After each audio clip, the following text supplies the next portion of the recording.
मैं कुछ समझा नहीं। रहने दो देवर जी। अगर माला को अपने घर की बहू बनाना ही था तो इतना सब ढकोसला क्यों किया? सीधे सीधे मुझसे कह देते, मैं खुशी से तिजोरी की चाबी उसके हाथ पे रख देती। आपकी मिसेज माला ने चाबी का गुच्छा छीना और हमको बेइज्जत करके घर से बाहर निकाल दिया।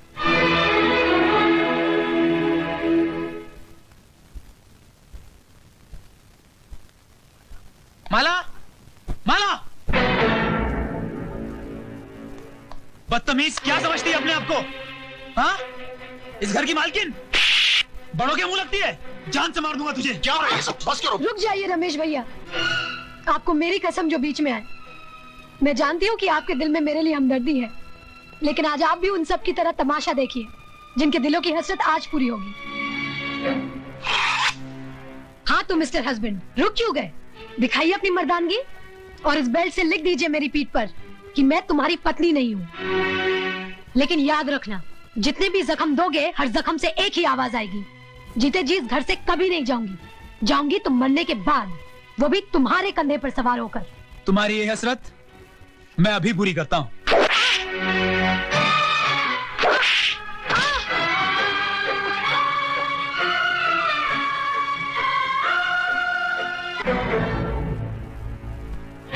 अगर तुम मेरी बेटी का सुहाग ना होता तो मेरे कदमों में माला की बजाय तेरा सर होता।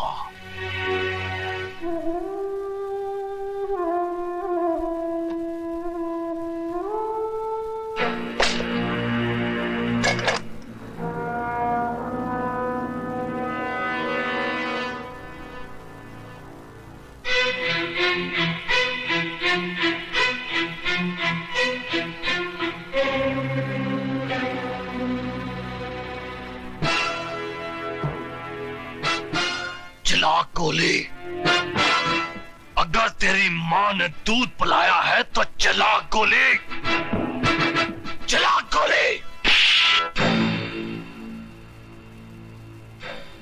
मामा जी, आप? मर गया तेरा मामा। मामा जी, अगर डैडी को पता चला कि आपने मुझ पे हाथ उठाया है तो क्या कर लेगा तेरा बाप? नौकरी से निकाल देगा ना? निकाल दे नौकरी से। मामा जी, आप अपनी औकात भूल रहे हैं। औकात मैं अपनी नहीं भूल रहा हूँ, रिजर्व बैंक की औलाद। औकात तू अपनी भूल रहा है, तू। मामा, तुम सठिया गए हो। मैं अभी डैडी को फोन करता हूँ, वो तुम्हारी ऐसी खबर लेंगे। अरे तेरे बाप में अगर दम होता तो पीठ दिखाकर लंदन नहीं भागता। वो जानता था कि वो हार गया है। वो अपनी दौलत से हिंदुस्तान के कानून को नहीं खरीद पाया, इसलिए सर पर पैर रखकर यहां से रफू चक्कर हो गया। बहुत हो गया मामा जी। अगर अब आप 1 मिनट में इस हवेली से दफा नहीं हुए तो पुलिस को बुलाकर यहाँ से धक्के मारकर निकलवा दूंगी। तो फिर देर किस बात की है बहू? बुलाओ, पुलिस को बुलाओ। हम भी देखते हैं कि कौन इस हवेली के बाहर जाता है और कौन जेल के अंदर।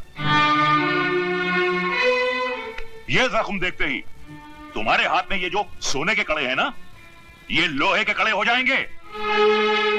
माला की तरफ से गवाही मैं दूंगा कि हमारी बड़ी बहू ने अपनी छोटी बहन का टाका फिट करने के लिए अपने भाई के साथ मिलकर साजिश की और आज को उकसाया कि वो माला को अपनी जिंदगी से उठाकर बाहर फेंक दे। माय डियर सिस्टर, मैं इलाहाबाद चलता हूँ, बाबूजी वहाँ अकेले हैं। भैया मैं भी तुम्हारे साथ चलती हूँ। हाँ बेटर बेटर। देखा राज, जब जहाज डूबने लगता है तो सबसे पहले उसे चूहे छोड़कर भागते हैं। अरे पगले, इतनी प्यारी गुड़िया तेरी जिंदगी बनकर आई और तू इसे ठोकर मार रहा है। आओ बेटी। राज, जिस इंसान के तुझे पैर छूने चाहिए तूने उनका अपमान किया है। चल बेटे, माफी मांग, पैर छू और एक नई जिंदगी शुरू कर।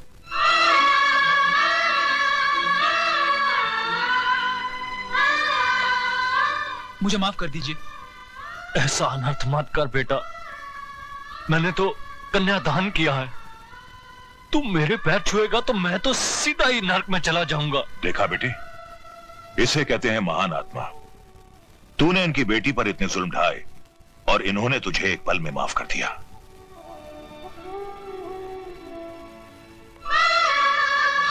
बेटे, ये आंसू पोंछ डाल और अपने इस मामा के लिए थोड़ा सा मुस्कुरा दे।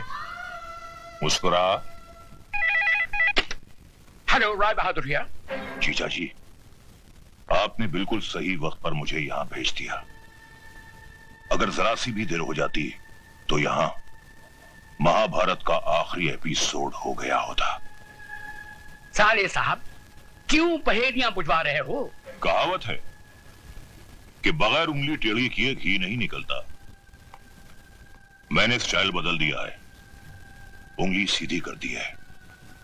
अब घी सीधी उंगली से ही निकलेगा। साफ साफ बात करो। राज और माला हनीमून मनाने हिल स्टेशन जा रहे हैं। पहाड़ की ऊंचाई से बेचारी का पैर भी तो फिसल सकता है। मामा जी, आपका यह नया नाटक मेरी समझ में नहीं आया। ससुर के पैर छुओ, माला को अपना लो, औरत को खिलौना मत समझो। भांजे, कल अगर मैं ये नाटक नहीं करता तो या तो ज्ञानी की तलवार तुम्हारी गर्दन उड़ा देती, या तुम्हारी बंदूक की गोली ज्ञानी के सीने के पार होती, और दोनों ही सूरतों में माला घर से बाहर नहीं निकलती। लेकिन अब माला घर से तो क्या, इस दुनिया से ही बाहर निकल जाएगी। वो कैसे? सुना है इस इलाके में इतने जहरीले सांप हैं कि जिसे डस ले वो पानी तक नहीं मांगता, और अगर गलती से कोई उनका जहर चूसने की कोशिश करे तो वो भी दम तोड़ देता है। कुछ समझा भांजे? जी मामा जी। Very good. तो फिर देर किस बात की? मेरे प्यारे भांजे, कल की सुबह तो होने दे।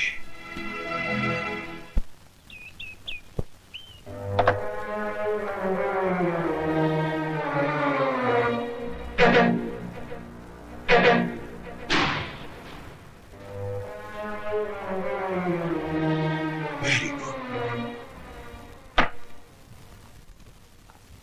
बस भांजे बस, 2 मिनट में खेल खत्म।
Very good.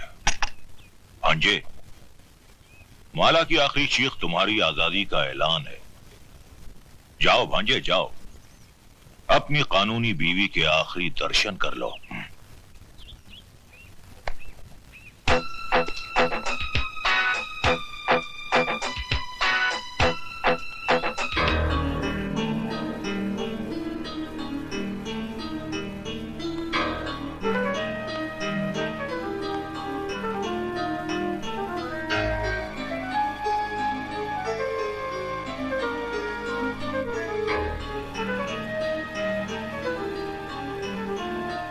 जब तक मेरी मांग में सिंदूर और गले में मंगलसूत्र है, दुनिया तो क्या, भगवान भी तुम्हें मुझसे अलग नहीं कर सकता।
माला, माला, माला, माला, वेरी गुड।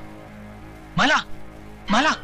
भांजे क्या बेवकूफी कर रहा है, मर जाने दे से।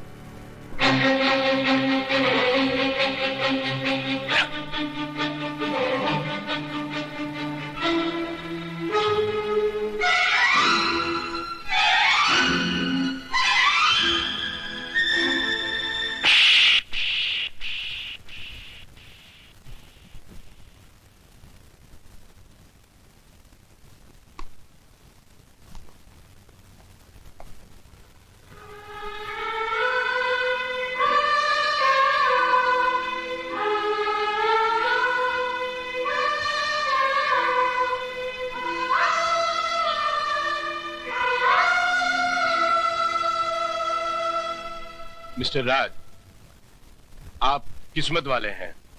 इतने जहरीले सांप का जहर चूसने के बाद भी आपकी पत्नी बच गई। मैंने इंजेक्शन दे दिया है, किसी तरह रात गुजर जाए। थैंक यू डॉक्टर साहब। All the best.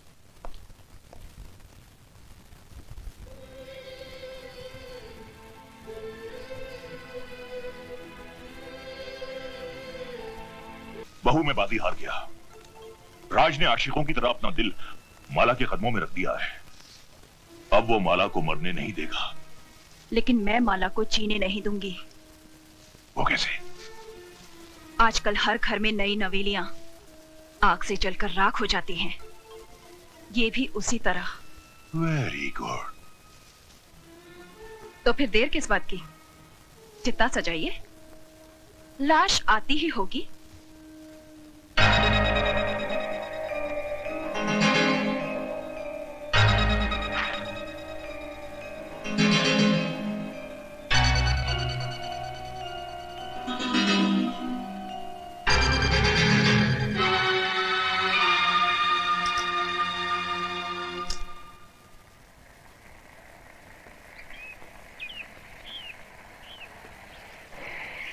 वो लोग आ गए।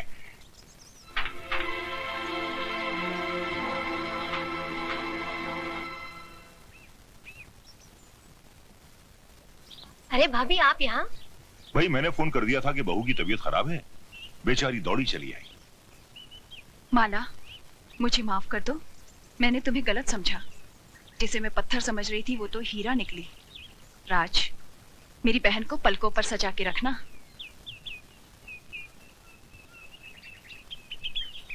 आप लोग बैठिए, मैं चाय बना कर लाती हूँ।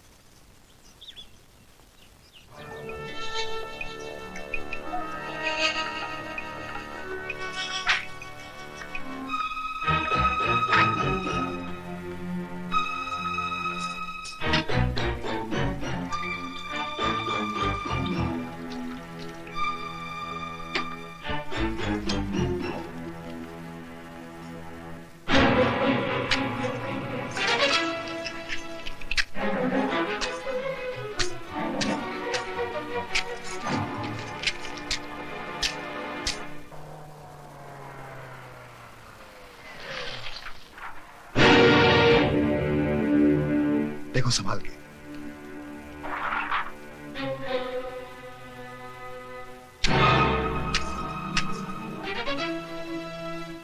अरे दीदी, तुम यहाँ कैसे? राज, सुना है तुम्हें सांप ने काटा था। हाँ, तुम्हारी भाभी ने तुम्हारे इस भाई की जान बचा ली, वरना अभी तक राम नाम सत्य हो गया होता। चुप। लेकिन सांप घर में आया कैसे? वकील साहब, सांप आपके कानून को नहीं मानता। वो अपनी मर्जी से कहीं भी आ जा सकता है। राज, भाभी कहाँ है? चाय बना रही है। मैं मिलकर आती हूँ। अरे सुधा दीदी, आप कब आई? बस अभी अभी। लेकिन तुम अंदर क्या कर रही थी? देखो ना, क्या बकवास माचिस है, एक भी तीली नहीं जल रही। बेटी, ये लाइटर ले लो।